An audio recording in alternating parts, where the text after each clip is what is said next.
करते हैं। हम लोग पढ़ रहे थे किसके बारे में, cell cycle and cell division में। सेल साइकिल को हम लोग पूरी तरीके से पढ़ चुके थे और सेल साइकिल में जो एम फेज आता है, एम फेज में हम लोग मेनली किसके बारे में पढ़ रहे थे, माइटोसिस के बारे में। आज हम लोग पढ़ेंगे किसके बारे में, मियोसिस के बारे में। लेकिन कंप्लीट करने से पहले एक बार हम लोग क्या करेंगे, एनसीईआरटी रीडिंग करेंगे कि किस तरीके से हम लोग को एनसीईआरटी को पढ़ना है, ठीक है ना। और एनसीईआरटी अभी तक जितना भी पढ़े उन सब के बारे में क्या कहता है। मैं टोटली एनसीईआरटी को लिए ही हूँ, तो एक बार हम लोग क्या करेंगे, रिवाइज करेंगे, भले आधा घंटा लगे या 45 मिनट लगे, और मियोसिस को हम लोग क्या कर पाए, शुरू कर पाए। तो कोशिश करेंगे कि आज साथ ही साथ हो जाए कंप्लीट। और सब लोग पूरा ध्यान देते रहना ना कि कहाँ पास क्या है, कैसा लिखा था। सब लोग नोट्स बनाए होंगे, उसको साथ साथ मिलाते जाना, और नहीं भी बनाए होंगे तो उसको फटाफट लिख लेना जब मैं पढ़ाते रहूँगा तो, ठीक है। शुरुआत करते हैं हम लोग फिर से cell cycle and cell division का। देखो एनसीईआरटी कैसे शुरुआत करते हैं। देखो चैप्टर का नाम है कोशिका चक्र और कोशिका विभाजन, 2 पार्ट में डिवाइड है, cell cycle and cell division. Clear है। सबसे पहला वो क्या चीज़ को बोलते जा रहा है, ध्यान से देखना। वो क्या बोल रहा है, देखो सभी जीव चाहे सबसे बड़ा ही क्यों ना हो, जीवन का प्रारंभ एक कोशिका से करता है। क्लियर है। जितने भी जीव हैं, ठीक है, उनका प्रारंभ किससे होता है, एक सिंगल सेल से होता है। आप आश्चर्यचकित हो सकते हैं कि कैसे एक कोशिका से इतने बड़े जीव का निर्माण होता है। वृद्धि व जनन सभी कोशिकाओं का ही नहीं, सभी सजीवों की विशेषताएं हैं, ठीक है। सभी कोशिकाएं 2 भागों में विभाजित होकर जनन करती है, जिसमें प्रत्येक पैतृक कोशिका विभाजित होकर नई संतति कोशिकाओं का निर्माण करती है। तुम लोगों को बताया था कि ये मान लो एक कोशिका है, तो ये क्या होगा, विभाजित होगा। क्या होगा, विभाजित होगा, और 2 नई संतति कोशिकाओं का क्या करता है, निर्माण करता है। क्या करता है, निर्माण करता है। ये नवनिर्मित संतति कोशिकाएं स्वयं वृद्धि व विभाजन करती है। फिर ये क्या करेगा, अपना ग्रोथ करेगा। क्या करेगा, ग्रोथ करेगा, और फिर से 2 भागों में क्या हो जाएगा, डिवाइड हो जाएगा। यहाँ तक क्लियर है कि नहीं, ठीक है। उसके बाद क्या बोल रहा है, एक नई कोशिका जनसंख्या का निर्माण करते हैं। दूसरे शब्दों में इस प्रकार की वृद्धि व विभाजन के कई चक्रों के बाद कोशिका से एक ऐसी संरचना का निर्माण होता है जिसमें कई लाख कोशिकाएं होती हैं। अब इतना सारा पढ़े हो तो इसमें हम लोग को सिर्फ 2 चीज़ याद रखना है कि बेसिक ग्रोथ मतलब क्या होता है, तुम लोगों को बताया था मैं। एक होता है क्या, वृद्धि, और दूसरा क्या होता है आपका, जनन। पहला चीज़ तो ये जानना है। और क्या जानना है कि एक सिंगल सेल से बहुत सारे सेल का क्या हुआ है, निर्माण हुआ है। और सबसे लास्ट में इसमें जो पॉइंट है क्या है, वृद्धि व विभाजन के कई चक्र के बाद, पहले वृद्धि होगा, फिर क्या होगा, विभाजन होगा, जिसको जनन बोल रहा हूँ, वृद्धि और विभाजन होगा। उसके बाद कोशिका से ऐसी संरचना का निर्माण होता है जिसमें कई लाख कोशिकाएं होती है। जैसे हमारे अंगों का निर्माण हुआ, हमारे स्किन का निर्माण हुआ, ये सब। यहाँ तक क्लियर है कि नहीं, सबसे लास्ट लाइन है एमपी है। क्लियर है। अब हम लोग सबसे पहले पढ़ेंगे किसके बारे में, कोशिका चक्र के बारे में, ठीक है। कोशिका चक्र क्या बोल रहा है, कोशिका विभाजन सभी जीवों के लिए अत्यंत महत्वपूर्ण प्रक्रिया है, जान डाले हैं, ठीक है। क्योंकि इसी के कारण एक कोशिकीय जीव से क्या बना है, बहुकोशिकीय जीव। एक कोशिका विभाजन के दौरान डीएनए प्रतिकृति और कोशिका में क्या होती है, वृद्धि होती है, ठीक है। जब विभाजन करता है, ध्यान से समझना, कोशिका जब विभाजन करता है तो उस टाइम जो डीएनए का रेप्लिकेशन होता है और कोशिका में क्या होता है, वृद्धि। मतलब ये बात कर रहा है G1 और G2 फेज का, और किसका बात कर रहा है, एस फेज का। किसका, एस फेज का। ये सभी प्रक्रियाएं जैसे कि कोशिका विभाजन, डीएनए का प्रतिकृतियन और कोशिका वृद्धि एक दूसरे के साथ समायोजित होकर इस प्रकार संपन्न होती है कि कोशिका विभाजन सही होता है। वह संतति कोशिकाओं में इसकी पैतृक कोशिकाओं वाला जीनोम होता है। इसमें जो डीएनए था, ठीक है ना, इसमें जो डीएनए था वो इनकी संतति कोशिकाओं में भी जाएगा, समझ रहा। फिर इनमें जो है इनकी संतति कोशिकाओं में जाएगा। इस चीज को बोल रहा है। घटनाओं का वह अनुक्रम जिसमें कोशिका अपने जीनोम का द्विगुणन मतलब डीएनए का क्या करता है, रेप्लिकेशन, व अन्य संगठक कणों का संश्लेषण, जैसे कि क्या क्या बोला था, ईआर का निर्माण करता है, गोल्गी बॉडी का निर्माण करता है, ये सब संगठक कणों का संश्लेषण, और उसके बाद विभाजित होकर के 2 नई संतति कोशिकाओं का निर्माण करता है। उसको क्या बोलते हैं, कोशिका चक्र बोलते हैं। परिभाषा मिल गया। मतलब एक कोशिका चक्र में क्या क्या चीज शामिल है, सबसे पहले तो ग्रोथ शामिल है, वृद्धि होगा बोला हूं मैं। उसके बाद क्या होता है, डीएनए का रेप्लिकेशन होगा, और क्या होता है बोला था मैं, तुम लोगों को याद करो, ठीक है। संगठक कणों का क्या होता है, संश्लेषण होता है, ठीक है ना। संगठक कणों का क्या होता है, संश्लेषण होता है, ठीक है, संश्लेषण होता है संगठक कणों का, ईआर वगैरह का, ठीक है ना। ईआर, गोल्गी बॉडी, इन सब क्या होता है, संश्लेषण होता है। और सबसे लास्ट में क्या हो जाता है, सेल डिवीजन। क्या होता है, सेल डिवीजन। और इसी को ही हम लोग एक साथ मिला करके क्या बोल देते हैं, सेल साइकिल। क्या बोलते हैं, सेल साइकिल। ये पढ़ लिए, ठीक है। यह एक सतत प्रक्रिया है। मैं बोला था कि सेल साइकिल एक कंटिन्यूअस प्रोसेस है। हम इसे अपने अध्ययन के कितने भागों में डिवाइड करते हैं, 2 भागों में। सबसे पहला क्या होता है आपका इंटरफेज, ठीक है, और उसके बाद कौन सा फेज आता है, एम फेज। अच्छा, जिसमें डीएनए का संश्लेषण कोशिका चक्र के एक विशिष्ट अवस्था में होता है, ठीक है ना। यानी कि ध्यान से समझना, ये कोश देखो सेल साइकिल क्या है, एक कंटिन्यूअस प्रोसेस है, ऐसा शुरू हुआ, ठीक है ना। जैसे कि यहाँ पर सबसे पहले तो एम फेज, चलो ये G1 फेज है, कौन सा फेज है, G1 फेज, एक मिनट रुको, ये G1 फेज, उसके बाद S फेज, उसके बाद क्या हुआ G2 फेज, और उसके बाद M फेज। तो क्या बोल रहा है, एक कोशिका चक्र में डीएनए का प्रतिकृतियन, डीएनए का प्रतिकृतियन मतलब रेप्लिकेशन एक विशेष स्थिति में होता है। एक विशेष स्थिति कौन सा है, एस फेज, किसमें होता है, एस फेज में। यहाँ तक क्लियर है। अच्छा, कोशिका विभाजन के दौरान प्रतिकृति गुणसूत्र यानी कि डीएनए जटिल घटनाक्रम के द्वारा संतति केंद्रकों में क्या हो जाता है, वितरित हो जाता है, और ये सारी घटनाएं अनुवांशिक नियंत्रण के अंतर्गत होती हैं। याद आया, मैं बोला था इंटरनल फैक्टर भी प्रभावित करता है और एक्सटर्नल। इंटरनल और एक्सटर्नल किसको प्रभावित करता है, इसको एक्सटर्नल, और बाकी सभी को कौन प्रभावित करता है, इंटरनल। कौन करता है प्रभावित, इंटरनल, और इसको भी कौन प्रभावित करेगा, इंटरनल। और वो इंटरनल फैक्टर क्या होता है बोला था मैं, अनुवांशिक, ठीक है ना, जेनेटिक फैक्टर होता है। क्या होता है वो, जेनेटिक, तुम्हारे जीन्स डिसाइड करते हैं ना, याद आया, ये चीज़ बताया था मैं। जेनेटिक कंट्रोल में होता है पूरा का पूरा सेल साइकिल, जीन निर्धारित करता है कि कोई कोशिका विभाजन करेगा कि नहीं। यहाँ तक समझ आया कि नहीं, क्लियर है। तो एनसीईआरटी का देखो इतना सारा हम लोग डायग्राम बना बना करके पढ़े थे, ये क्लियर है। उसके बाद अब कोशिका चक्र की प्रवस्थाएं, कोशिका चक्र क्या होता है, परिभाषा देख डालें। उसके बाद हम लोग क्या पढ़े थे, कोशिका चक्र का प्रवस्था। मुख्यतः कितना प्रवस्था होता है, दो प्रवस्था, एक इंटरफेज और एक होता है एम फेज, ठीक है ना, या माइटोसिस फेज बोलते हैं, जिसको क्या बोलते हैं, माइटोसिस फेज। मैं तुम लोग को बताया था कोशिका चक्र में जब पढ़ाऊंगा तो मेन जो एम फेज है वो हम लोग किसके बारे में पढ़ेंगे, समसूत्री कोशिका विभाजन के बारे में। किसके बारे में, समसूत्री कोशिका विभाजन। यहाँ तक क्लियर है। अब क्या बोल रहा है, एक यूकैरियोटिक चक्र का उदाहरण मनुष्य की कोशिका के संवर्धन में होता है। मैं बोला था कि सेल साइकिल किस में चलेगा, यूकैरियोटिक में। प्रोकैरियोटिक में चलेगा क्या, नहीं। पहला चीज़ तो ये हो गया, एक लाइन यहाँ पास आ गया, जो लगभग प्रत्येक 24 घंटे में विभाजित होता है। मैं बोला था मनुष्य का कौन सा सेल लेते हैं, हेला सेल लेते हैं, कैंसर पीड़ित व्यक्ति का सेल होता है, ठीक है। और उसमें जो कोशिका चक्र संपन्न होने में कितना घंटा लगाता है, 24 घंटा। और 24 घंटा में भी सर्वाधिक समय कौन लेता है, चलो बताओ, इंटरफेज। कौन लेता है, इंटरफेज। और केवल 1 घंटा कौन लेता है, एम फेज। इसी चीज को बोल रहा है, कोशिका चक्र की यह अवधि एक जीव से दूसरे जीव एवं एक कोशिका से दूसरी कोशिका के लिए बदल सकती है। मैं बोला था कि जरूरी नहीं है कि हर कोशिका का कोशिका चक्र 24 घंटा हो। मैं ये बोला था यीस्ट सेल रहता है, उसका कितना मिनट में हो जाता है, 90 मिनट में, ठीक है। तो ये क्वेश्चन देखो, यीस्ट के कोशिका चक्र पूर्ण होने में लगभग कितना मिनट लगता है, 90 मिनट। एक सिंगल लाइन नहीं छोड़ा हूँ मैं नोट्स में, यहाँ तक क्लियर है।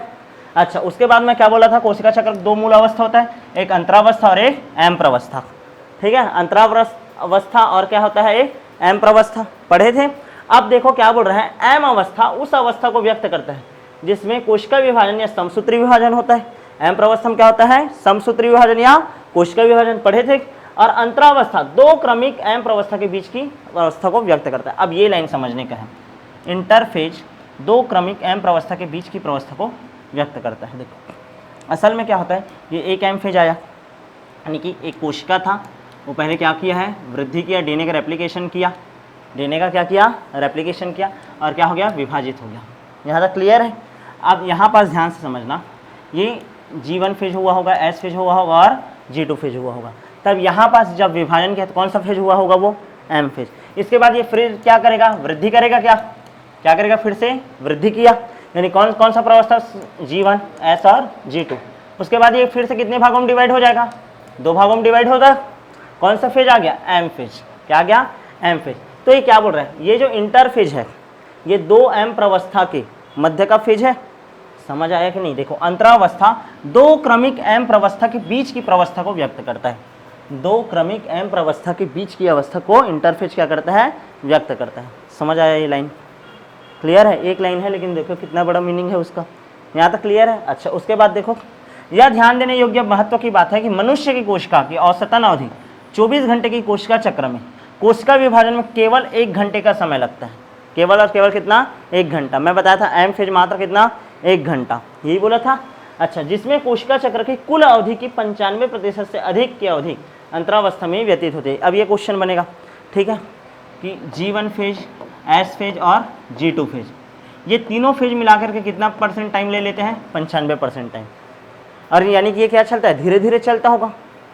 24 घंटा में 1 घंटा बस क्या है, एम अवस्था, बाकी 23 घंटा क्या है तुम्हारा इंटरफेज वाला, G1 और S और G2। तो ये एक प्रकार से क्या है, रेस्टिंग फेज है। ये क्या है, रेस्टिंग फेज, यानी कि धीरे धीरे चलता है। तो यही चीज को बोल रहे हैं, देखो ठीक है।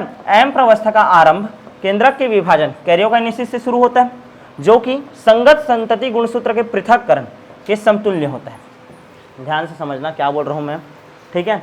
एम अवस्था का आरंभ कैसे होगा, कैरियोकाइनेसिस होगा पहले, जो कि संगत संतति गुणसूत्र के पृथक्करण के समतुल्य होता है, ठीक है। मतलब इसमें क्या होगा, समसूत्री कोशिका विभाजन होता है। यहाँ तक क्लियर है ना। अच्छा, उसके बाद बोल रहा है अंत में क्या होता है, साइटोकाइनेसिस होता है।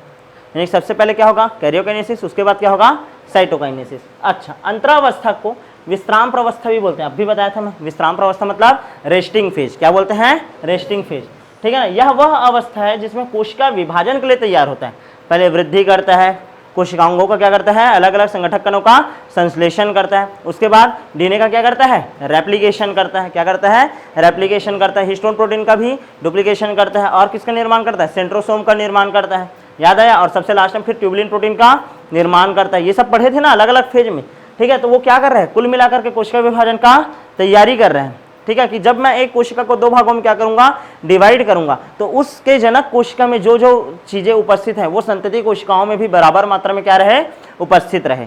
क्लियर है कि नहीं, ये समझ आया। तो यही चीज को बोला है कि कोशिका विभाजन के लिए तैयारी करता है, ठीक है ना। और डीएनए का क्या करता है, रेप्लिकेशन करता है। अब मैं क्या बोल रहा हूँ, इंटरफेज को कितने अवस्था में डिवाइड किया जाता है, 3। सबसे पहले G1 फेज, दूसरा S फेज और तीसरा G2 फेज।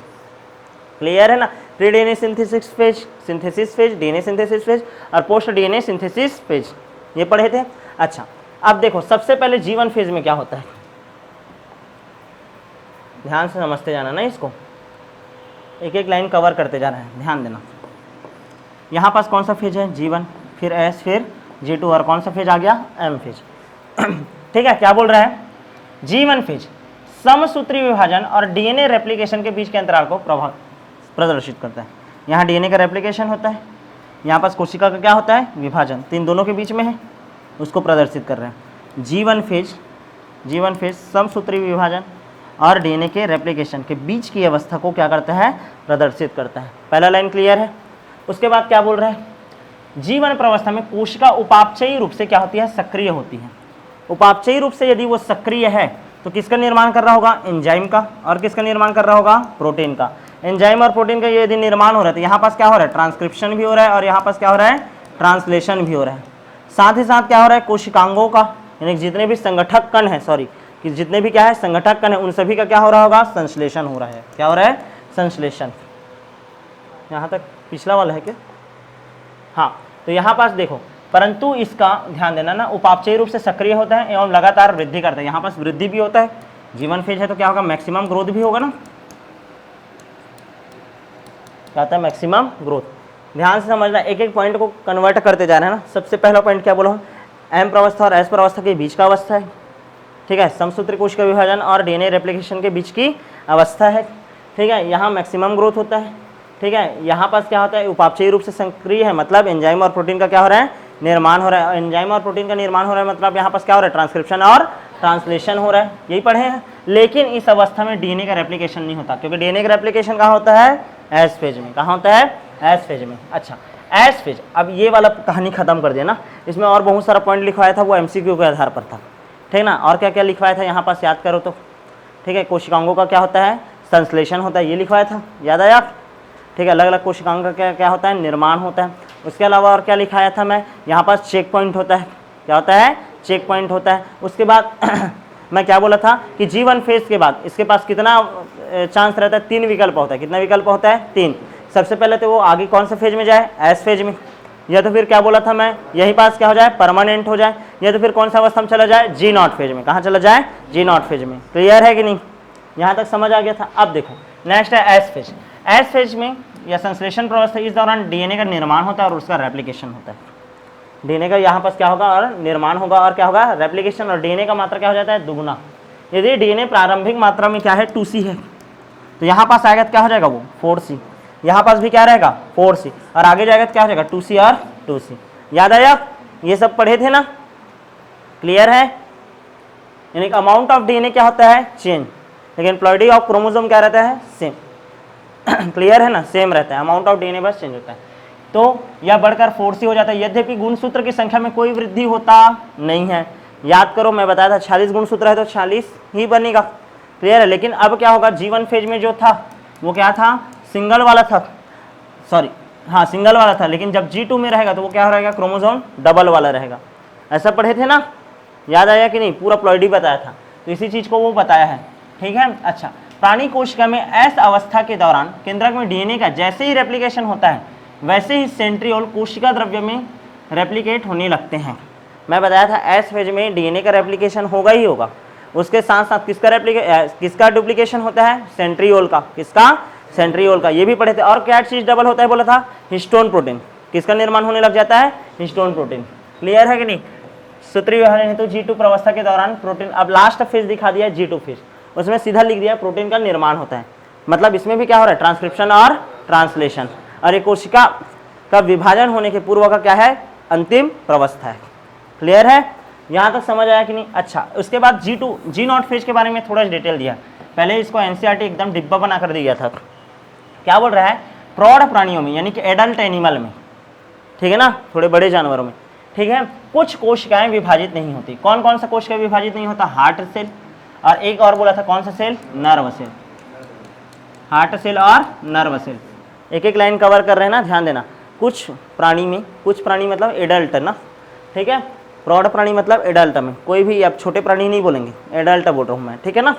ठीक है, एडल्ट एनिमल में कुछ कोशिकाएं विभाजित नहीं होती, जैसे कि हार्ट सेल और नर्व सेल। ठीक है, ये कोशिकाएं जो आगे विभाजित नहीं होती वो जीवन अवस्था से निकल करके निष्क्रिय अवस्था, कौन सा अवस्था? निष्क्रिय अवस्था, जिसको हम लोग क्या बोलते हैं? शांत अवस्था या G0 फेज कहते हैं, इसमें चला जाता है। क्लियर है कि नहीं? अच्छा, इस अवस्था की कोशिकाएं उपापचयी रूप से सक्रिय होती है। मैं रटवाया था, कोशिका विभाजन नहीं कर रहे हैं, लेकिन उपापचयी रूप से क्या होता है? सक्रिय। अच्छा, और यदि वो निष्क्रिय हो गए तो इसका मतलब ये नहीं है कि वो हमेशा निष्क्रिय रहेगा। जरूरत पड़ने पर जीव की आवश्यकता अनुसार फिर से वो क्या हो सकता है? एक्टिव हो सकता है। जरूरत पड़ने पर वो फिर से क्या हो सकता है? एक्टिव हो सकता है। तो इस चीज़ को याद रखना, बस इतना ही याद रहेगा। मैं पूरा एक एक चीज़ बताया हूँ भाई। आगे बढ़े क्या? अच्छा, प्राणियों में सूत्रीय विभाजन केवल द्विगुणित कायिक कोशिकाओं में ही दिखाई देता है। ठीक है ना? ध्यान से समझना, जितने भी एनिमल हैं, ठीक है, जितने भी एनिमल हैं, ठीक है, उसमें समसूत्री कोशिका विभाजन, समसूत्री कोशिका विभाजन किसमें पाया जाता है? कायिक कोशिका में। जैसे मेरा स्किन का सेल हो गया, समझ रहे हो? जनन कोशिका को छोड़कर जितना भी कोशिका है उन सभी में क्या पाया जाता है? समसूत्री कोशिका विभाजन। ठीक है ना? समसूत्री कोशिका विभाजन केवल और केवल किसमें पाया जाता है? कायिक में। ठीक है, दैहिक कोशिकाओं में पाया जाता है। केवल और केवल किसमें पाया जाता है? दैहिक कोशिका, सोमेटिक सेल बोलते हो जिसको, क्या बोलते हो? Somatic cell. क्लियर है? लेकिन ठीक है। अच्छा, और इसका एक अपवाद याद रखना, अपवाद, ड्रोन। अपवाद इसका क्या है? ड्रोन, नर मधुमक्खी। बताऊंगा क्या कहानी होता है नर मधुमक्खी का, जब जेनेटिक्स से पढ़ेंगे ना तो उसमें लिंग निर्धारण करके टॉपिक चलेगा, तो उसमें हम लोग पूरा बताएंगे। ठीक है, रानी मधुमक्खी होती है, श्रमिक मधुमक्खी होता है, एक नर मधुमक्खी होता है। नर मधुमक्खी को क्या बोलते हैं? ड्रोन। तो ये बस क्या है? अपवाद है, बस इतना याद रखना। यानी कि ड्रोन जो रहता है ना वो एन रहता है।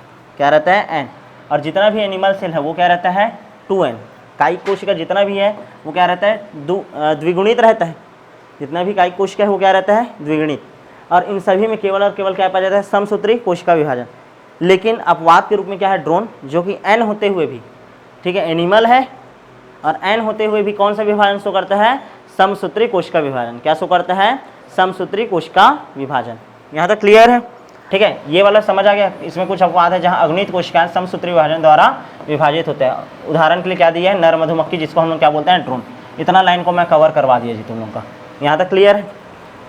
अच्छा, उसके बाद देखो, इसके विपरीत पादप में सूत्री विभाजन अगुणित एवं द्विगुणित दोनों कोशिकाओं में दिखाई देता है।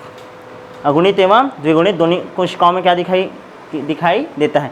मतलब जो प्लांट सेल है, प्लांट सेल में चाहे 2n वाला स्थिति हो चाहे n वाला स्थिति हो, दोनों अवस्था में समसूत्री विभाजन दिखाई देता है।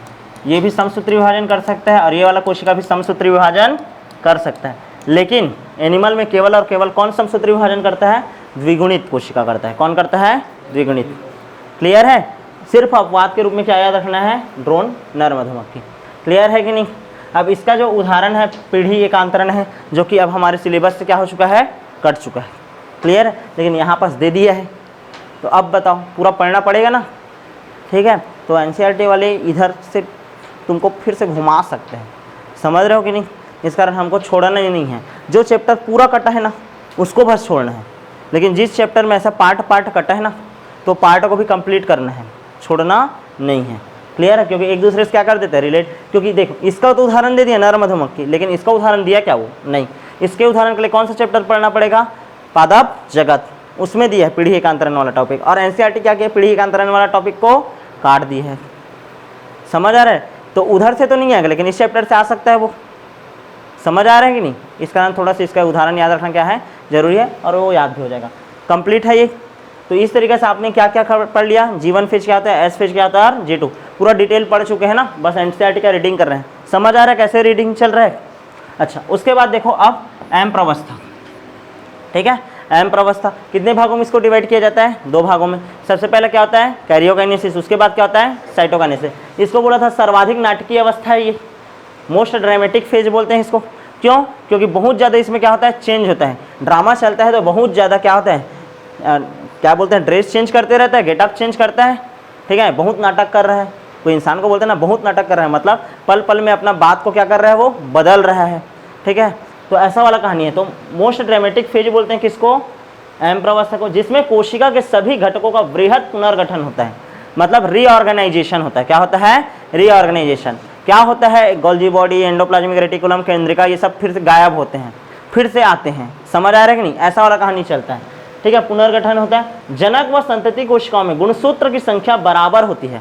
मैं बोला था 46, ध्यान देना। यदि जनक कोशिकाओं में 46 गुणसूत्र है तो संतति कोशिकाओं में भी कितना होगा? 46। याद आया कि नहीं? कैसे पढ़े थे? याद करो तो कहानी कैसे बताया था कि मान लो ये ऐसा है, ध्यान देना, ये हमारा क्या है? कोशिका है। कोशिका के अंदर क्या है? केंद्रक। केंद्रक को हटा रहा हूँ मैं। और ये ऐसा कितना ठोक है? 46 ठोक है। कितना है टोटल? 40। तो ये 20 से क्या हो जाएगा? ऐसे ही टूट जाएगा। 20 से टूट जाएगा। और एक कोशिका से कितना बनेगा? 2 कोशिका। तो एक में ऐसा कितना आ जाएगा? 46। और एक में भी क्या आ जाएगा? ऐसा 46। समझ आ रहा है कि नहीं?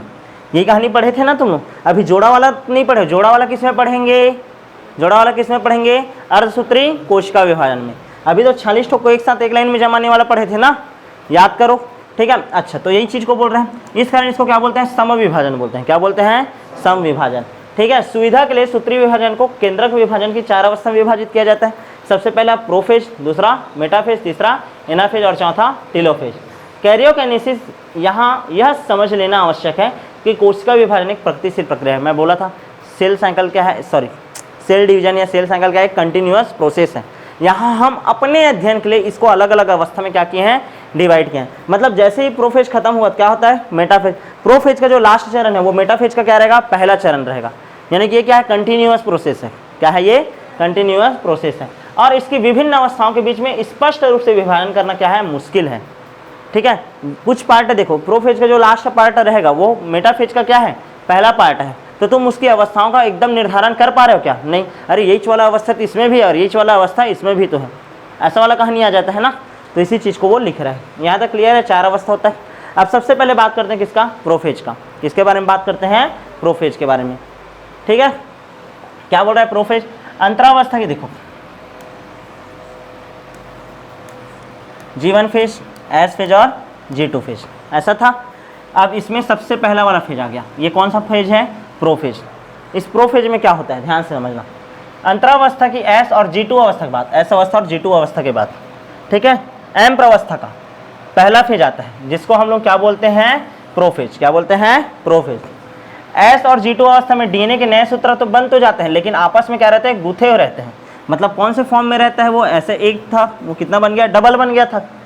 एक था, वो क्या बन गया? ऐसे डबल बन गया। लेकिन कौन से रूप में है? गुथे हुए रूप में, क्रोमेटिन के रूप में है।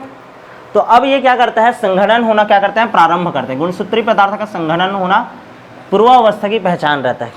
मतलब कंडेंस से होना क्या कर देता है? ये शुरू करता है। पहला वही कहानी बताया था कि गुण जो क्रोमेटिन रहते हैं, जो कि धागे के रूप में बिखरे हुए होते हैं, वो धीरे धीरे संघनित होना क्या कर देते हैं? प्रारंभ कर देता है। पहला चीज़ को लिखा है वो। अच्छा, उसके बाद देखो ये धीरे से क्या हो गया, संघनित होना प्रारंभ किया। और कौन से रूप में चेंज होंगे अब ये, क्रोमोसोम के रूप में। कौन से रूप में, क्रोमोसोम। लेकिन पूरी तरीके से हुए रहेंगे क्या, नहीं। पूरी तरीके से कब होता है, जब मेटाफेज आता है तब। मोस्ट कंडेंस फॉर्म किस में देखते हैं, मेटाफेज में। ये बोला था, याद करो। देखो गुणसूत्र संघनन की प्रक्रिया के दौरान ही गुणसूत्र द्रव्य स्पष्ट होने लगते हैं। देखो ये अभी फैला हुआ है, धीरे धीरे क्या हो गया, ये संघनित हो गया, ये देखो। और देखो एक क्रोमोसोम में कितना क्रोमेटिड है, 2। कितना है, 2। समझ आ रहा है कि नहीं, ये क्लियर है। देखो अच्छा, उसके बाद देखो सेंट्रियोल और सेंट्रोसोम, ध्यान देना ना, तारक काय और तारक केंद्र, सेंट्री, ध्यान से समझना ना, सेंट्रियोल्स और सेंट्रोसोम जिसकी अंतरावस्था की अप्रवस्था के दौरान द्विगुणन हुआ था। मैं बताया था कि जब डीएनए रेप्लिकेशन होता है उसके साथ साथ सेंट्रोसोम का भी क्या होता है, डुप्लीकेशन होता है। 2 ठोक बनता है, एक से कितना बनता है, 2 ठोक। ठीक है, वो कोशिका के विपरीत ध्रुव की ओर जाना शुरू कर देते हैं, यानी कि यहाँ पास दोनों के दोनों ऐसे रहे होंगे, अब वो क्या हो गया, एक इधर आ गया और एक ऊपर चला गया। ये वाला कहानी आता है, समझ आ रहा है कि नहीं, इस चीज को बोल रहे हैं। अच्छा, पूर्वावस्था के पूर्ण होने के दौरान जो महत्वपूर्ण घटना होती है उनकी निम्न विशेषता है। सबसे पहले गुणसूत्र द्रव्य संघनित होकर के, कंडेंस होकर के ठोस गुणसूत्र बना लेता है, गुणसूत्र बना लिया। ठीक है, गुणसूत्र 2 अर्ध गुणसूत्रों का बना रहता है, मतलब अभी जो गुणसूत्र है वो कितने का बना हुआ है, ऐसे 2 क्रोमेटिड का। कितने का, 2 क्रोमेटिड का। ठीक है, जो आपस में किसके द्वारा जुड़ा रहता है, सेंट्रोमियर। ये बीच में क्या है, सेंट्रोमियर। यहाँ तक क्लियर है, यही पढ़े हो, क्लियर है कि नहीं रे। ये एक क्रोमेटिड, ये दूसरा क्रोमेटिड, और बीच में किसके द्वारा जुड़ा है, सेंट्रोमियर द्वारा। क्लियर है।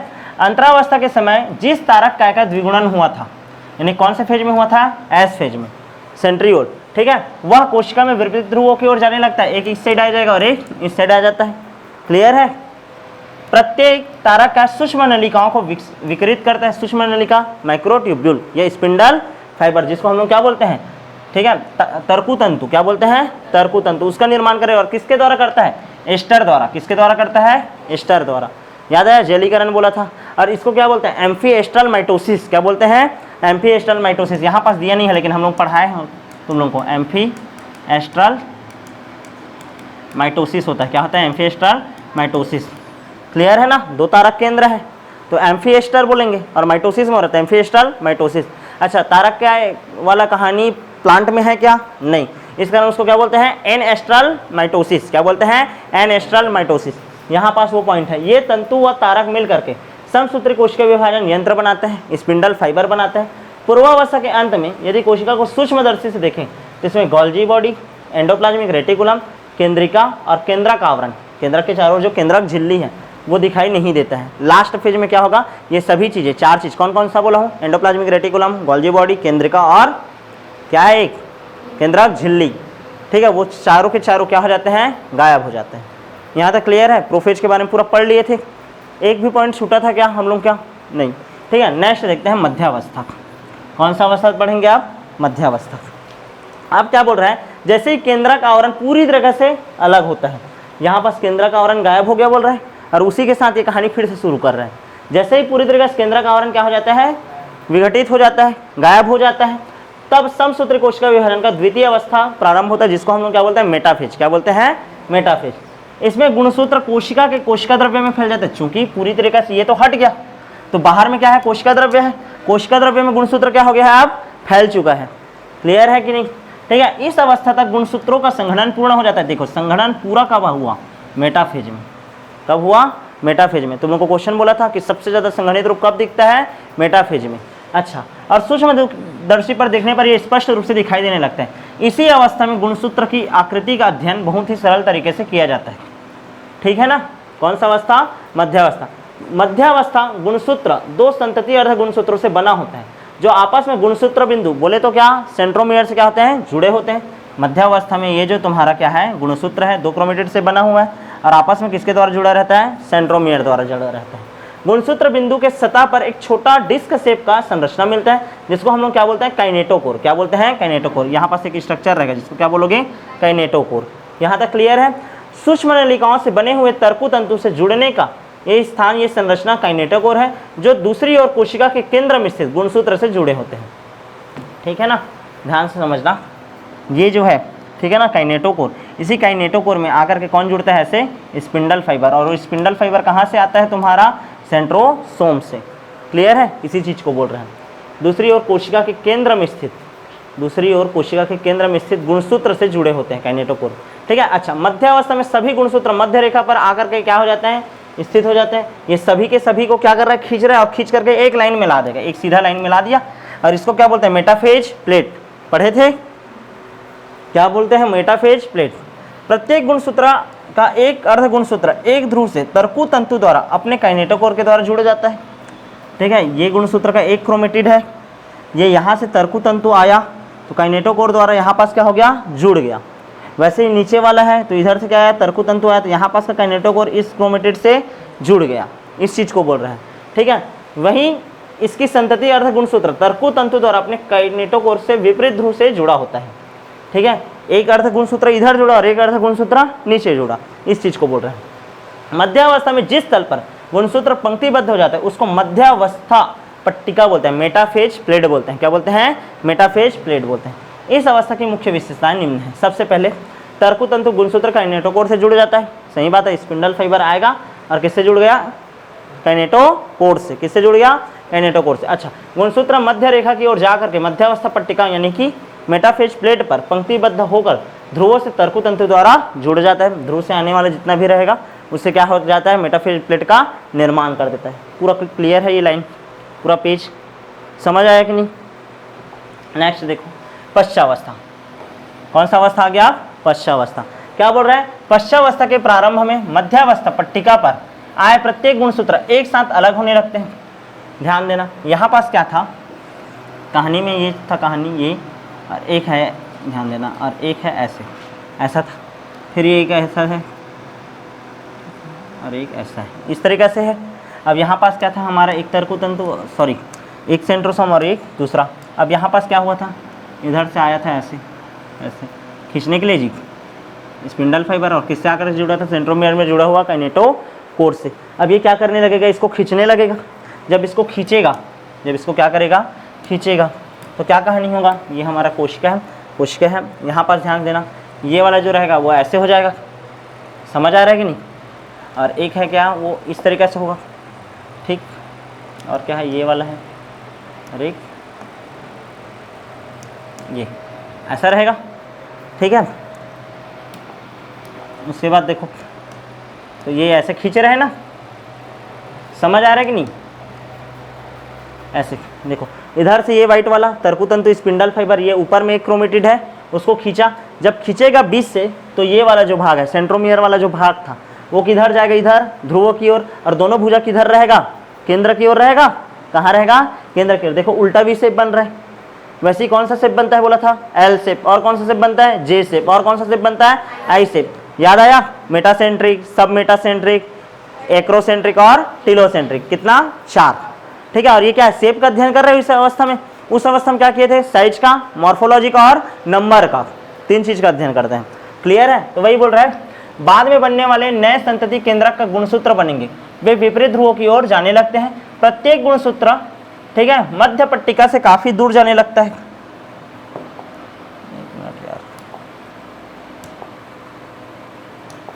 ठीक है, क्या बोल रहा है, प्रत्येक गुणसूत्र मध्यांश पट्टिका से काफी दूर जाने लगता है। मध्यांश पट्टिका मतलब ये बीच में है, उससे क्या होने लग गया, दूर जाने लग गया। मेटाफिजिक प्लेट से क्या हो जाता है, दूर जाता है। जब प्रत्येक गुणसूत्र बिंदु ध्रुवों की ओर होता है, जो गुणसूत्र को ध्रुवों की ओर जाने का नेतृत्व करता है, साथ ही गुणसूत्र की भुजाएं किधर आती है, पीछे आती है। गुणसूत्र का ये जो भुजा है, आर्म है, वो कहाँ आता है, पीछे की ओर आता है। और ये जो मध्य बिंदु है वो किधर जाता है, ध्रुव की ओर जाता है। किधर जाता है, ध्रुव की ओर। ठीक है, तो क्या क्या विशेषता है, गुणसूत्र बिंदु विखंडित होते हैं, स्प्लिट होते हैं, और अर्ध गुणसूत्र अलग होने लगते हैं, और क्रोमेटिड क्या हो जाते हैं, अलग हो जाते हैं। अर्ध गुणसूत्र विपरीत ध्रुवों की ओर जाने लगते हैं, और ये दोनों के दोनों क्रोमेटिड विपरीत ध्रुवों में क्या हो जाते हैं, चले जाते हैं। अब ये जो प्रत्येक अर्ध गुणसूत्र है मतलब क्रोमेटिड है, वही अब क्या कहलाएगा, क्रोमोसोम। क्या कहलाएगा अब, क्रोमोसोम। क्लियर है, ठीक है। सूत्रीय विभाजन के अंतिम अवस्था के प्रारंभ में अंत्यावस्था गुणसूत्र जो क्रमानुसार अपने ध्रुवों पर चले गए थे, अपने ध्रुव में चला गया, ये अपने ध्रुव में चला गया है, असंघनित होकर अपनी संपूर्णता को खो देते हैं। अब ये जो इस अवस्था में है वो अब धीरे धीरे फिर से कन्वर्ट हो जाएगा किसमें, चलो बताओ, फिर से इस तरीके से कन्वर्ट होना क्या हो जाएगा, शुरू हो जाएगा, असंघनित होना शुरू हो जाएगा। ये वाला भी गुणसूत्र जो नीचे ध्रुव में आ गया है वो भी क्या हो जाएगा, ऐसे इस तरीके से क्या हो जाएगा, असंघनित हो जाएगा। उसके बाद एकल गुणसूत्र दिखाई नहीं देता, अर्ध गुणसूत्र द्रव्य दोनों ध्रुव की तरफ एक समूह के रूप में क्या हो जाता है, इकट्ठा हो जाता है। एक समूह इधर बन गया और एक समूह इधर बन गया। इस अवस्था की मुख्य घटनाएं गुणसूत्र विपरीत होकर और एकत्रित हो जाता है और इनका पृथक पहचान समाप्त हो जाता है। स्पेशल दिख रहा था क्रोमेटिड के रूप में, अब दिखाई देगा क्या? नहीं। ठीक है, गुणसूत्र समूह के चारों तरफ केंद्रक झिल्ली का निर्माण हो जाता है। प्रोफेज का जस्ट उल्टा, उसमें गायब हुआ था, इसमें क्या होगा? अब चारों ओर केंद्रक झिल्ली का ऐसे निर्माण हो जाएगा। केंद्रक झिल्ली का निर्माण हो गया। उसके बाद केंद्रिका, गोल्जी बॉडी और एंडोप्लाज्मिक रेटिकुलम का फिर से क्या हो जाएगा? निर्माण, जो गायब हुआ था किसमें? प्रोफेज में। यहाँ पर सब चीज़ फिर से बन जाएगा। यहाँ तक क्लियर है? तो इस तरीके से कंप्लीट हो गया आपका कौन सा अवस्था? कौन सा अवस्था? लास्ट टेलोफेज और कैरियोकाइनेसिस कंप्लीट, चारों क्लियर है। अब उसके बाद हम लोग कल पढ़े थे किसके बारे में? साइटोकाइनेसिस के बारे में, कोशिका द्रव्य विभाजन। क्या होता है कोशिका द्रव्य विभाजन? इसके बारे में पढ़े थे। क्या बोला था कि समसूत्री विभाजन जैसे हुआ, ठीक है ना, समसूत्री विभाजन जैसे हुआ तो जो द्विगुणित गुणसूत्रों का संतति केंद्रकों में क्या हो गया था? पृथक्करण हो जाता है, जिसको हम लोग क्या बोले थे? कैरियोकाइनेसिस। कोशिका विभाजन संपन्न होने के अंत में कोशिका स्वयं एक अलग प्रक्रिया द्वारा दो संतति कोशिकाओं में क्या हो जाता है? विभाजित हो जाता है। दो संतति कोशिकाओं में क्या हो जाता है? विभाजित। ठीक है, इस प्रक्रिया को हम लोग क्या बोलते हैं? कोशिका द्रव्य विभाजन। प्राणी कोशिका का विभाजन जीव द्रव्य कला में यानी प्लाज्मा मेम्ब्रेन में एक खाज बनने से संपन्न होता है। खाज के लगातार गहरा होने और अंत में केंद्र में आपस में मिलने के कारण कोशिका का कोशिका द्रव्य दो भागों में क्या हो जाता है? बट जाता है। खाज विधि बोला था एनिमल सेल में। बीच में क्या बनता है? मिड बॉडी बनता है, और मिड बॉडी बनता है और परिधि में एक्टिन और मायोसिन तंतु जो रहते हैं वो क्या होता है? ऐसे बीच की ओर आने लगते हैं। कौन सा क्रम में होता है? अभिकेंद्री। कौन सा क्रम? अभिकेंद्री। क्लियर है कि नहीं? और कोशिका द्रव्य विभाजित हो जाएगा और कोशिका कितने कोशिकाओं में डिवाइड हो जाएगा? पूरा अब 2। क्लियर है? यद्यपि पादप कोशिका जो अपेक्षाकृत अप्रसारणी कोशिका भित्ति से घिरा होता है, यानी कि सेल वॉल पाया जाता है। सेल वॉल पाए जाने के कारण ज़्यादा फैल सकता है क्या? नहीं, पादप कोशिका। अतः इनमें कोशिका द्रव्य विभाजन दूसरी भिन्न प्रक्रिया द्वारा संपन्न होता है और जिसको हम लोग क्या बोलते हैं? Cell plate method. क्या बोलते हैं? Cell plate method. पादप कोशिकाओं में नई कोशिका भित्ति निर्माण कोशिका के केंद्र से शुरू होता है। बीच में क्या बनता है? क्या बनता है? सबसे पहले गोल्जी बॉडी का वेसिकल आता है, ठीक है, और वो स्पिंडल फाइबर के साथ मिल करके क्या बनाता है? Cell plate. फिर कैल्शियम मैग्नीशियम पेक्टेट मिलकर के बनाता है क्या? Middle lamella. क्या बनाता है? Middle lamella. याद आया कि नहीं? तो नई कोशिका भित्ति का निर्माण एक साधारण पूर्वगामी रचना से प्रारंभ होता है जिसको सेल प्लेट बोलते हैं। जिसको क्या बोलते हैं? Cell plate. कोशिका पट्ट विधि बोलते हैं, जो कि सन्निकट कोशिकाओं की भित्ति के बीच में मिडल लैमिला को दर्शाता है। मध्य पट्टी का मतलब मिडल लैमिला को दर्शाता है। कोशिका द्रव्य विभाजन के समय कोशिका अंगक जैसे कि माइटोकॉन्ड्रिया, याद रखना ये लाइनिंग, ठीक है, और प्लास्टिड व लवक दो संतति कोशिकाओं में वितरित हो जाता है। ध्यान से समझना जी, माइटोकॉन्ड्रिया गायब नहीं हुआ था पूरा सेल साइकिल के दौरान, क्योंकि वही क्या दिया है? एनर्जी दिया है। जब कोशिका द्रव्य विभाजन होगा उस टाइम दो भागों में क्या होगा? अब डिवाइड होगा। कौन? माइटोकॉन्ड्रिया और प्लास्टिड। प्लास्टिड में क्लोरोप्लास्ट वगैरह आता है ना, वो। तो ये पॉइंट कभी भी क्वेश्चन बना सकता है। क्लियर है? अच्छा, कुछ जीवों में केंद्रक विभाजन के साथ कोशिका द्रव्य का विभाजन नहीं होता। ऐसा हुआ कि एक कोशिका में अब दो केंद्रक ऐसे क्या हो गया है? बन गया है। ठीक है ना, दो केंद्रक क्या हो गया? बन गया। अब साइटोकाइनेसिस नहीं हो रहा है, तो यहाँ पास कैसा स्थिति आ गया? बहुकेंद्र की स्थिति आ गया। एक कोशिका में एक केंद्रक से क्या हो गया? ज्यादा केंद्रक होगा, और इसी को ही हम लोग क्या बोलते हैं? सिनसाइटियम। क्या बोलते हैं? सिनसाइटियम। ठीक है, इसके परिणाम स्वरूप एक ही कोशिका में कई केंद्रक बन जाते हैं। ऐसी बहुकेंद्र की कोशिका को संकोशिका, या जिसको हम लोग क्या बोलते हैं? सिनसाइटियम, संकोशिका। ठीक है, अब हिंदी नाम बोलता समझ नहीं पाते। सिनसाइटियम क्या बोलते हैं?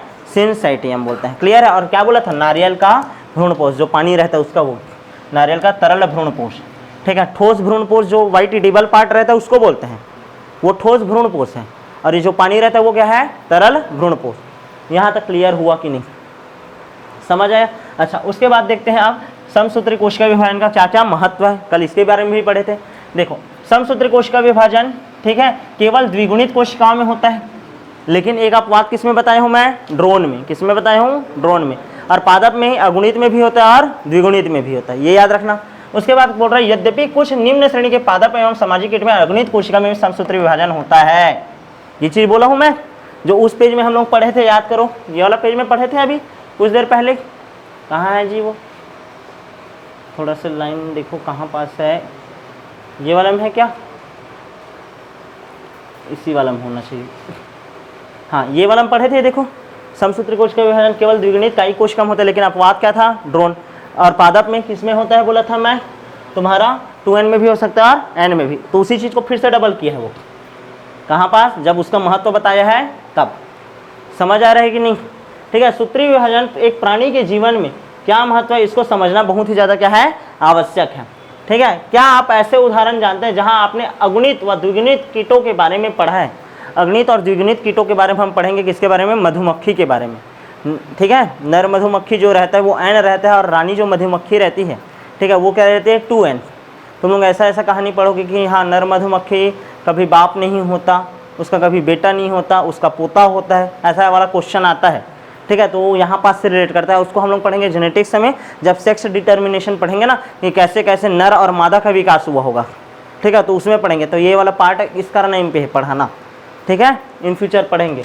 अब देखो अगुणित और द्विगुणित कीट के बारे में पढ़ा है। इस विभाजन से बनने वाली द्विगुणित संतति कोशिकाएं साधारणतः समान आनुवांशिक अवयव वाली होती हैं। ठीक है, बहुकोशिकीय जीवधारियों की वृद्धि समसूत्री कोशिका विभाजन के कारण होता है।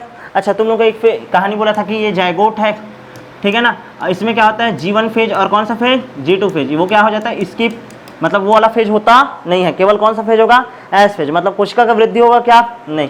तो अब यही सेम साइज का ही कोशिका बनेगा, लेकिन उसमें क्या रहेगा, इसमें दो कोशिका था, दो, इसमें कितना हो सकता है ऐसा 16, और इसको क्या बोलते हैं हम लोग, मारूला। क्या बोला था मैं, मारूला। और इस प्रक्रिया को हम लोग समसूत्री कोशिका विभाजन ना बोल करके क्या बोलेंगे, बोला था विदलन। क्या बोलेंगे, बोला था विदलन। यहाँ तक क्लियर है कि नहीं? ठीक है। अच्छा, कोशिका वृद्धि के परिणाम स्वरूप केंद्रक और कोशिका द्रव्य के बीच का अनुपात अव्यवस्थित हो जाता है। मैं बताया था N/C रेशियो, याद आया? वो क्या हो जाता है, जब वृद्धि करता है तो साइटोप्लाज्मा का मात्रा क्या हो जाता है, बढ़ जाता है, यानी कि नीचे वाले का मान क्या हो गया, बढ़ गया। ठीक है, तो ये जो रेशियो है वो क्या हो गया, बिगड़ गया। तो जब कोशिका विभाजन होता है तो फिर से वही रेशियो आ जाता है। समझ आया कि नहीं? तो वही चीज को बोल रहा है कि कोशिका वृद्धि के परिणाम स्वरूप जो केंद्रक और कोशिका द्रव्य के बीच का अनुपात अव्यवस्थित होता है, उसको जब कोशिका क्या करता है, विभाजित होता है, तो फिर से उस अनुपात को समान ला देता है। क्लियर है?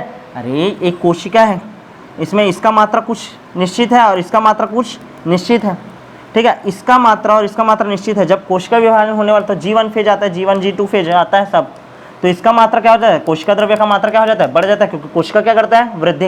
लेकिन इसका अमाउंट तो वही 6 ना भी, तो फिर से वही अमाउंट लाने के लिए इसको हम लोग कितने भागों में डिवाइड करते हैं, 2 भागों में। समझ आ रहा है? तो ये जो N/C रेशियो रहता है, जो यहाँ पास क्या हो जा रहता है, अव्यवस्थित हो जाता है, वो जब कोशिका विभाजन होता है तो फिर से क्या हो जाता है, वैसे ही आ जाता है। क्लियर है? इस चीज को बोल रहे हैं।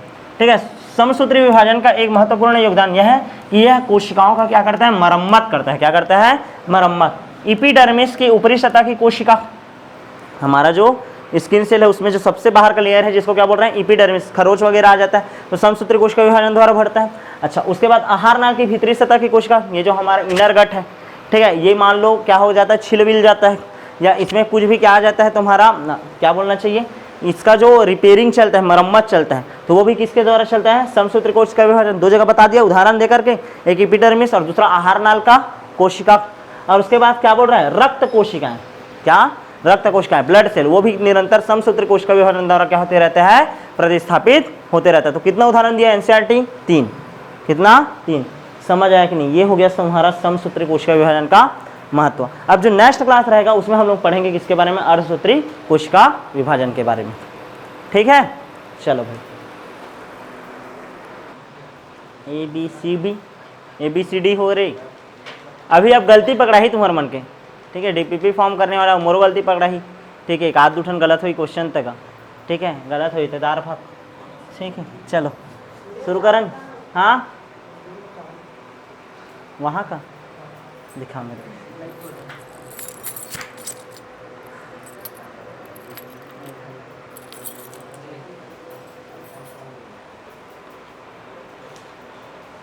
शुरू। देखो सबसे पहला क्वेश्चन है, ठीक है, which of the following is true about cell cycle.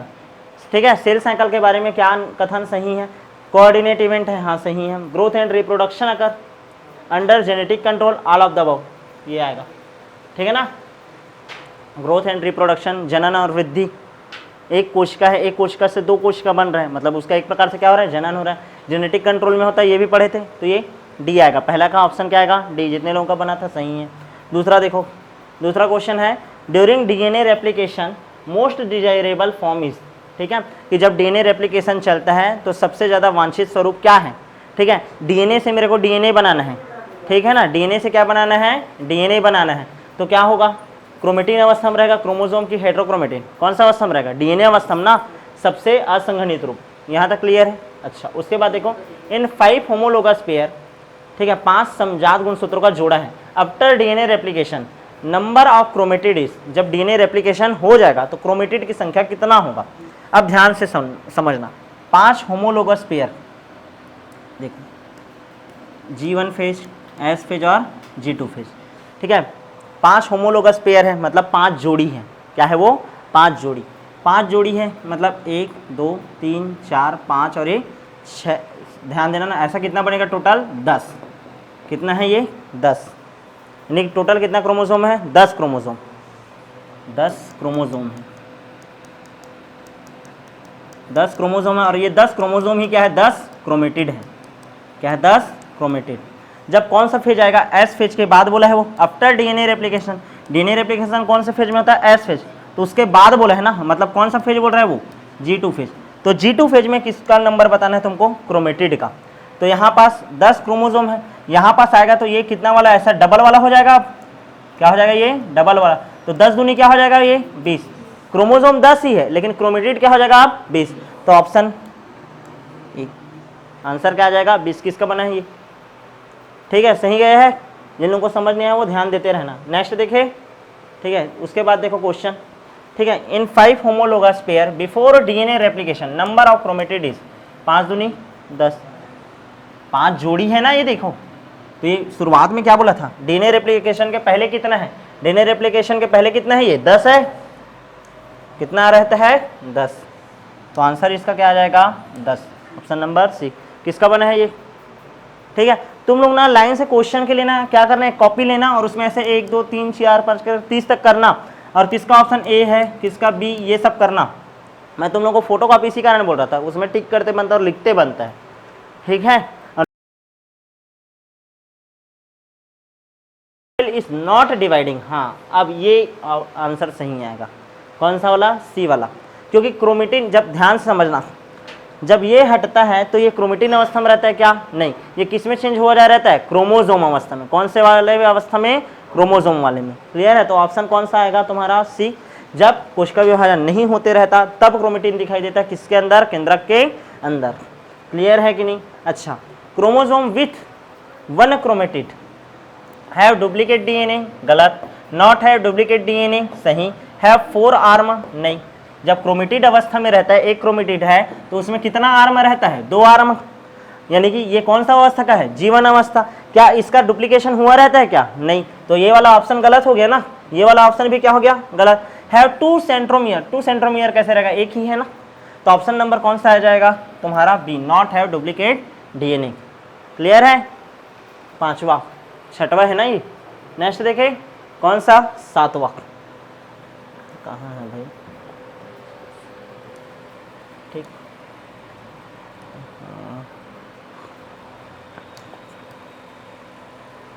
चलो क्वेश्चन नंबर कौन सा? 7वां। ठीक है। क्वेश्चन क्या बोल रहे हैं? In a cell with 32 chromosome and it's diploid then number of, ठीक है, डैश डैश डैश इज 16। देखो, in a cell with 32 chromosome and it's diploid, एक क्रोमोसोम है जो कि क्या है? द्विगुणित है, यानी कि 2n इज इक्वल टू कितना है? ये 32 है। क्या है? 32। ठीक है। अब वो ये बोल रहे हैं देन नंबर ऑफ, ठीक है ना, ये फिर क्या दी है तुम्हारा? रिक्त स्थान दिया, और कितना बोल रहे हैं वो? 16 बोल रहे हैं। मतलब 16 जोड़ी है बोल रहा होगा, यानी कि 16 क्या है? वो समजात गुणसूत्र है। होमोलोगस क्या है? पेयर है। 16 जोड़ी मतलब कितना? 32 ना, 32 गुणसूत्र जी। ये देखो, तो होमोलोगस पेयर होगा ये जो बोल रहे हैं वो, यही है ऑप्शन नंबर 1। नेक्स्ट देखो तो 8वां, in cell with 8 chromosome number of centromere, 8 chromosome है। क्या क्या? बहुत ए एंड बी, हाँ आ जाएगा, वही है मतलब। ठीक है, वो देख लेना तुम लोग, मैं जो करेक्ट एक्सप्लेनेशन है उसको बोल रहा हूँ भाई। ठीक है, आगे बढ़ो। नेक्स्ट देखो, in cell with 8 chromosome number of centromere is, ठीक है, 8 क्रोमोसोम है ये तुम्हारा एक क्रोमोसोम, तो टोटल 8 क्रोमोसोम है। तो कितना क्रोमेटिड, क्या बोला है? सेंट्रोमियर। तो सेंट्रोमियर का संख्या कितना होगा? 8 ही होगा। क्या क्या होगा? 8। एक रहता है ना ये, देखो। ठीक है, तो सेंट्रोमियर का भी संख्या कितना है? 8। नेक्स्ट क्वेश्चन देखो 9वां, आफ्टर डीएनए रेप्लिकेशन नंबर ठीक है, ऑफ चेंज इन सेल, ठीक है, किसका डीएनए रेप्लिकेशन के बाद नंबर चेंज होता है, क्रोमोसोम का, क्रोमेटिड का कि क्रोमेटिड बस का, और सेंट्रोमियर का कि क्रोमोसोम जोड़े का। इसको हटाओ, ये भी नहीं होगा। किसका नंबर चेंज होता है, क्रोमेटिड, जो कि क्या हो जाता है, डबल, क्या हो जाता है, डबल। तो ये होगा ना, सेंट्रोमियर तो उतने का ही उतना रहेगा। यहाँ तक क्लियर है। नेक्स्ट देखो, इन 7 homologous pair after DNA replication number of chromosome is, ठीक है, 7 जोड़ी है होमोलोगस पेयर, 7 जोड़ी मतलब टोटल कितना गुणसूत्र, 14, ठीक है ना, कितना है, 14 गुणसूत्र। तो जब क्या होगा, डीएनए रेप्लिकेशन होगा तो क्या हो जाएगा, वो 14 दूनी 28, क्या हो जाएगा, 28। तो आंसर क्या आएगा, ए 28। क्या है, सी 14। एक मिनट रुको तो फिर देखते हैं भाई। 7 होमोलोगस पेयर है, 1 2 3 4 5 6 ऐसे करके, तो कितना हो गया, 14, ठीक है। जब डीएनए रेप्लिकेशन होगा तो हाँ सही बात है, 14 होगा। क्रोमोसोम नंबर क्या रहता है, कांस्टेंट रहता है, सॉरी, क्रोमोसोम नंबर क्या रहता है, कांस्टेंट। मान लो इसकी जगह, क्रोमोसोम की जगह क्या दिया रहता, क्रोमेटिड दिया रहता ना, तब वो ऑप्शन आता क्या, 28 सही है, क्या आएगा, सी। क्लियर है। नेक्स्ट देखो, वही क्वेश्चन को अब देखो, इन 7 homologous pair before DNA replication number of chromosome कितना रहेगा, 14 ही रहेगा क्या, इसमें भी क्या आएगा, 14 आएगा। क्लियर है। यानी क्रोमोसोम का नंबर हमेशा क्या रहता है, स्थिर रहता है, बताया था। और क्रोमेटिड का नंबर G1 फेज में क्या रहता है, जस्ट आधा, ठीक है। और G2 फेज में क्या हो जाता है, डबल, क्या हो जाता है, डबल। 12वां देखो question, DNA is most condensed in, कौन से अवस्था में रहता है, most condense, chromosome during DNA replication, heterochromatin, euchromatin, nucleolus. ये गलत, ये गलत। यूक्रोमेटिन ढीला ढाला, कौन सा अवस्था, हेट्रोक्रोमेटिन, कौन सा अवस्था में रहता है, हेट्रोक्रोमेटिन हम रहता है, ठीक है। नेक्स्ट जितना भी क्वेश्चन है उसको तुम लोग करके आना, बाकी देखते हैं, टाइम हो गया है, ठीक।